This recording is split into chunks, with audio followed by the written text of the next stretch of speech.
بسم الله الرحمن الرحيم. الحمد لله، صلى اللهم على نبينا محمد وآله وصحبه وسلم، وبعد. فأعوذ بالله من الشيطان الرجيم. ولا تهنوا في ابتغاء القوم إن تكونوا تألمون فإنهم يألمون كما تألمون وترجون من الله ما لا يرجون وكان الله عليما حكيما. ودرسي تفسير سلسلة فما يكبل ونيا آية بقلي آفر سورة النساء. ورب ليه ولا تهنوا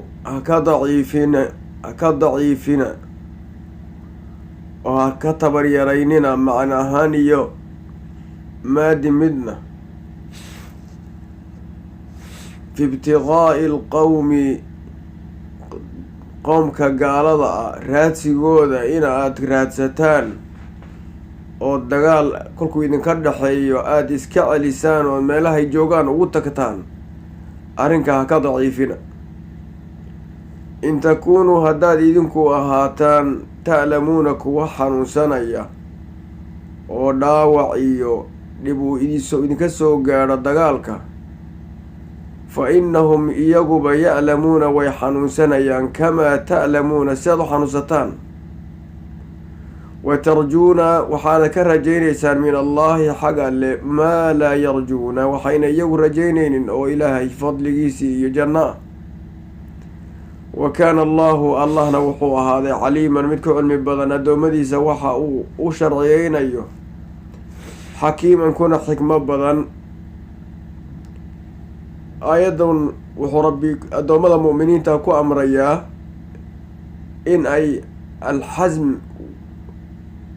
kolka ay la tacaamulayaan dadka aan muslimiinta ahayn inay kula tacaamulaan bilxasm waalquwa, go-aan adayg iyo awood, oo markii xaaladdu ay tahay ilaah dartii in loo jihaado oo dad aan muslimiin ahayn iyo dad muslimiinuhu ay diin dartii isu dilayaan, oo ka muslimkiina uu dagaalka ugu jiro ilaahay subxaanahu wa tacaala in la caabudo, ka kalena uu dagaalka ugu jira inaan ilaahay diinkiisa lagu dhaqmin.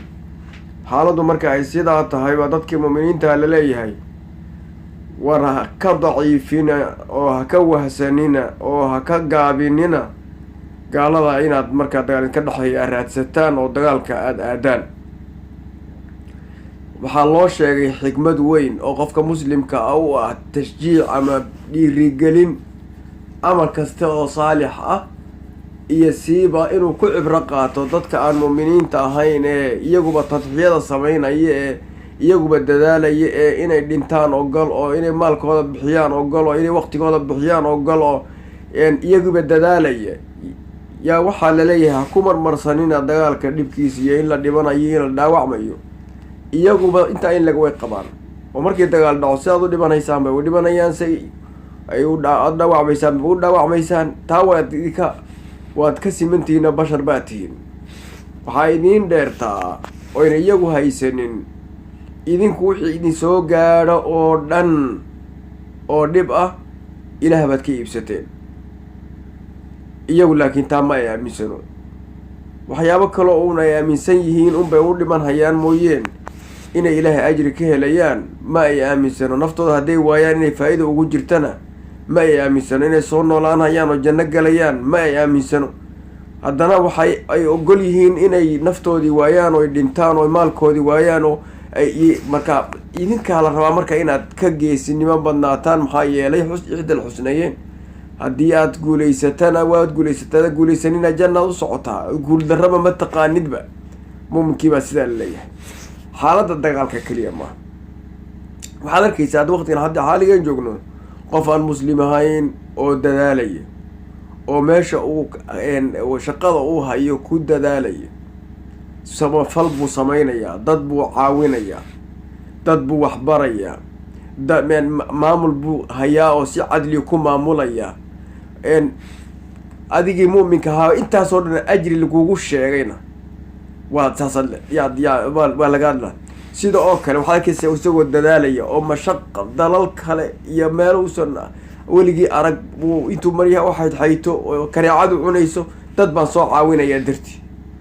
dhibkii soo gaadhay oo dhan muxuu ugu sabrayaa insaaniya bani aadam baan ahay darteed adigu bani aadamnimadaana way idinka dhaxaysaa dhibka isaga soo gaadhayaan hadduu ku soo gaadho jannaad ku helaysaa marka waa xaafis ama waxa inagu dhiirigelinaya war adigu waxa khayrkaa horta samee ha ka cabsanin ku dhaqaaq haddii dhibkaa soo gaadhana ajri baabaad haysataa ciddii aan ajriba ku fakaraynin yaa si kale u samaynaysa maxaad u malay waxaad arkaysaa hadda dad aan muslimiin ahayn oo jihaadaya oo hataa waxaad arkaysa qof isdilaya qadiya darteed isu dilaya kow isagu isdilaya isgubaya arkaysa qof dagaal galaya oo muslimiin iyo gaalo intay isu yimideen gaaladii ay dhiirantaha muslimiintii cararayaan war miyse kuwa lala hadlaya ma aha war haddaad dhimatana jannaad tegaysaa haddaad nooshahayn ilaah dartii haddaad u istaagto guul baa lagu ballan qaaday taasaa laynoo sheegayaa qofka muslimka wuxuu ka cabsadaaba ma yaalaba xud alxusnayeyn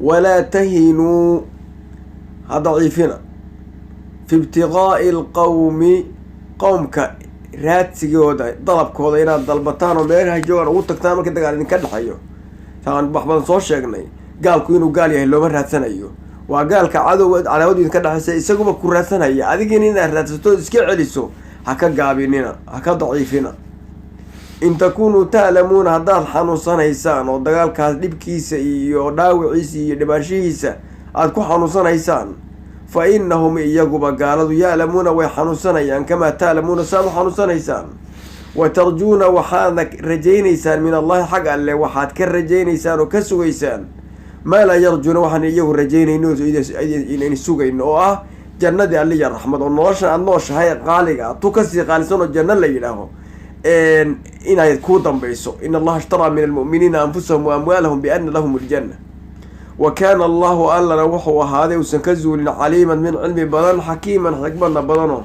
waxa uu addoommadiisa u dabaro oo dhani wuu xikmad ku salaysan yahay wasali allahuma calaa nabiyina muxamedi waaalihi wasaxbihi wasalim